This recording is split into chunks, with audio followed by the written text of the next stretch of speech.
Voici mon classement des meilleures séries de Taylor Sheridan et clairement, si tu ne les as pas vues, tu as raté quelque chose. Bonjour à tous, j'espère que vous allez tous très très bien. Ça me fait plaisir de vous retrouver sur YouTube après quand même un petit moment. Alors, je t'invite à me suivre sur Instagram ou TikTok. TikTok, on est plus de 80 000 sur ce compte. Le lien est dans la description. Donc, comme tu le vois, le setup a un peu changé depuis les dernières vidéos YouTube qui datent d'il y a plus de un an, clairement. Ça avait bien démarré. Donc, dis-moi ce que tu en penses de mon petit décor derrière. Alors, c'est pas fini. D'ailleurs, j'ai un truc qui va arriver juste là, ça risque d'être incroyable.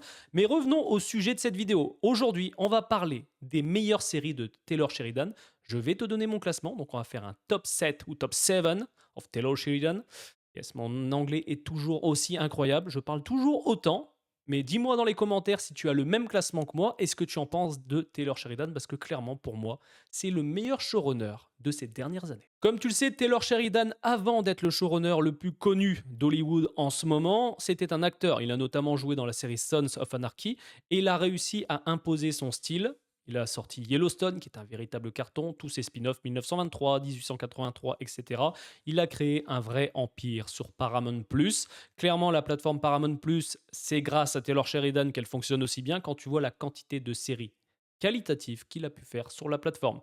Là, je vais te donner mon top. On va démarrer par le septième. Et clairement, je pense que ça va t'étonner parce que non, 1923 n'est absolument pas dans mon top 3. En septième position, je vais te parler de la série 1923. Oui, en septième position, 1923, une série que j'adore, spin-off de Yellowstone, avec un casting clairement 5 étoiles. Harrison Ford, Helen Mirren, Brandon Sklenar, qui est incroyable, clairement, où on va suivre la famille Dutton et les ancêtres du coup de John Dutton. La série était vraiment incroyable. La première saison, hyper bien rythmée, sauf que ce qui fait que je l'ai mis en septième position, c'est clairement cette saison 2 qui était beaucoup trop lente dans l'intrigue et qui s'est accélérée dans le dernier épisode. D'ailleurs, dernier épisode qui a duré plus d'1h30. C'est quand même énorme et je trouve que la série a été totalement bâclée. Donc c'est pour ça que je l'ai mis en septième position et je trouve que c'est tout à fait normal. Mais moi, ce que tu en penses de cette série, mais franchement, oui, elle est à voir, mais tu risques d'être déçu. En sixième position, la série Tulsa King avec Sylvester Stallone. Clairement, j'adore cette série. Alors, je la mets en sixième parce qu'il y a quand même du très très lourd au-dessus, mais une série avec Sylvester Stallone, Dwight Manfredi, honnêtement, la série est incroyable. Deux saisons actuellement sur Paramount+, la troisième arrive prochainement, le casting est très bon, on a une série complètement décalée, Sylvester Stallone joue un mafieux, ça lui va super bien. Beaucoup n'ont pas aimé la deuxième saison, tu vois. Et là, pour le coup, moi, j'ai adoré parce qu'on avait Neil McDonough qui était présent. On avait également Frank Grillo et qui sera notamment présent dans cette saison 3. On aura normalement 4 saisons pour Tulsa King, et ce qui est déjà pas mal. Mais franchement, j'adore cette époque parce qu'on a des acteurs qu'on a vus au cinéma pendant des années qui, en vieillissant, commencent à tourner dans des séries. Et franchement, entre lui, Arnold Schwarzenegger et prochainement Samuel L. Jackson, qui va avoir son spin-off de Tulsa King. Et d'ailleurs, je t'invite à t'abonner sur mes autres comptes, notamment TikTok, parce que je publie 5 vidéos par jour en moyenne, avec toute l'actualité geek, également ciné. Donc franchement, c'est très complet, donc n'hésite pas à me suivre. Tous les liens sont dans la description. En cinquième position, la série Landman qui était sortie en 2024 et qui est clairement une grosse pépite. Je ne m'y attendais absolument pas. Alors là, on est loin de l'univers western de Taylor Sheridan. Là, on est vraiment dans le milieu pétrolier. Le casting toujours aussi incroyable et c'est ça qui différencie aussi Taylor Sheridan parce il prend à chaque fois de très très bons acteurs. Là on a Billy Bob Thornton, on a aussi Ali Larter, etc. et d'autres acteurs que tu as déjà vus dans des séries de Taylor Sheridan. Il aime bien réutiliser les acteurs. Clairement la série, saison 1, incroyable. On a Demi Moore également, John Hamm. Donc franchement, j'ai kiffé. On a, je trouve, un style complètement décalé et totalement brut. C'est ça que j'aime aussi avec les séries de Taylor Sheridan. C'est que c'est pas des séries à l'eau de rose, tu vois. C'est vraiment, ils nous montrent vraiment des moments très difficiles de la vie. Et c'est vrai que pour Landman, ils ont vraiment mis les bouchées doubles. Donc c'est pour ça qu'elle est en cinquième position. Sachant qu'on a la saison 2 qui arrivera cette année en 2025. Et si tu veux la date exacte, pareil, pardon, c'est sur mon TikTok.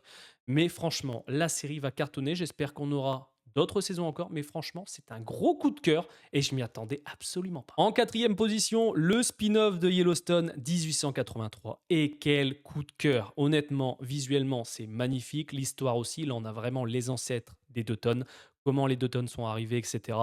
L'acting est incroyable, les acteurs aussi, Sam Elliott, on a également Tim McGraw. Honnêtement, même si le rythme est lent, l'histoire est hyper émouvante, hyper difficile parfois. tout est magnifique dans cette série. Je te le dis clairement, je ne t'en dis pas plus, mais si tu adores Yellowstone, il faut absolument que tu regardes ces spin-offs. Et pour ceux qui se posent la question, est-ce qu'on est obligé de regarder 1883, ensuite 1923, etc. et blablabla? Non. Yellowstone est sorti en premier, tu peux très bien démarrer par Yellowstone, tu peux très bien démarrer par 1923, tu démarres comme tu veux. En plus, on a d'autres séries spin-off de Yellowstone qui arrivent, notamment sur Best, RIP, la série aussi de mémoire 2024 et une autre série 1944. Oui, il y a plein de séries qui sont prévues dans l'univers de Yellowstone, mais clairement, c'est des véritables pépites. En troisième position, comment ne pas mettre Mayor of Kingstown avec Jeremy Renner, une série sur le milieu carcéral avec le maire de Kingstown. Honnêtement, je te le dis, Jeremy Renner est incroyable. Si tu penses que son meilleur rôle, c'est Hawkeye, tu te trompes littéralement. Parce que là, franchement, il incarne parfaitement le maire de Kingstown. Honnêtement, Mike Michalowski est incroyable. Son personnage est dinguissime. C'est très sombre.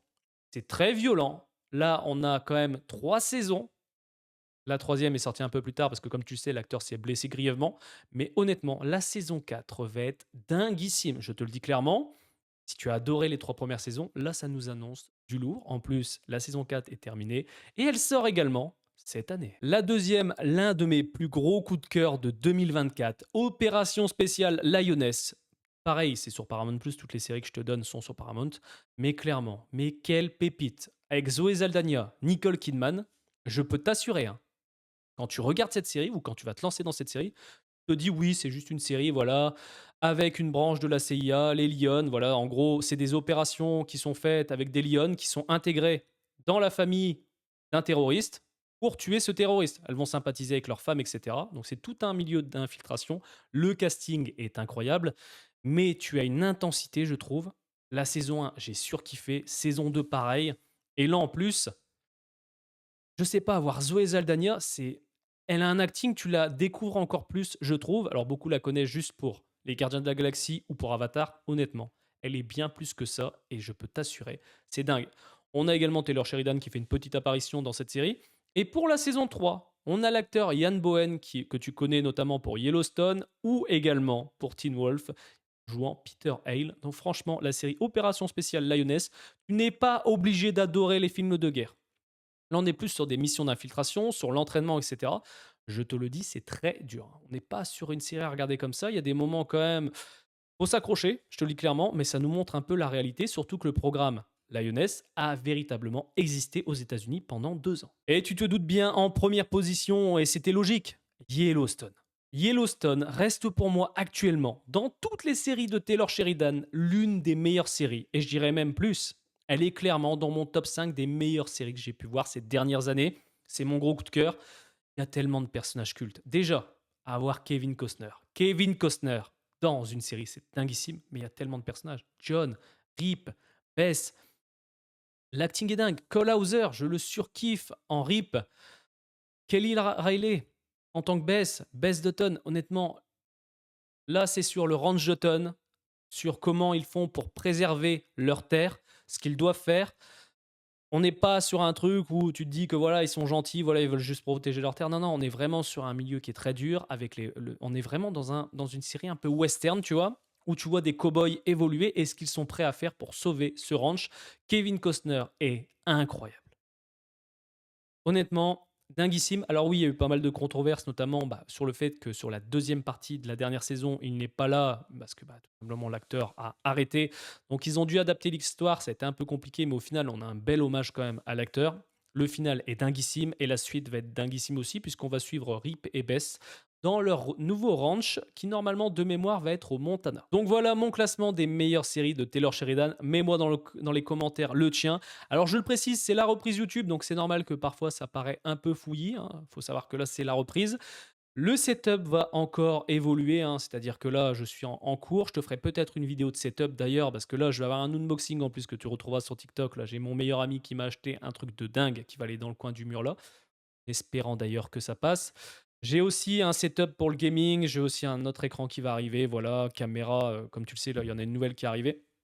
Je pourrais te montrer ça si tu veux, et j'ai un énorme bureau assis debout de 1,85 m sur 80 10 de profondeur ou 95 de profondeur. Oui, je me suis fait un bureau énorme. Je pourrais te montrer l'évolution du setup, mais clairement, je te prépare de grosses vidéos.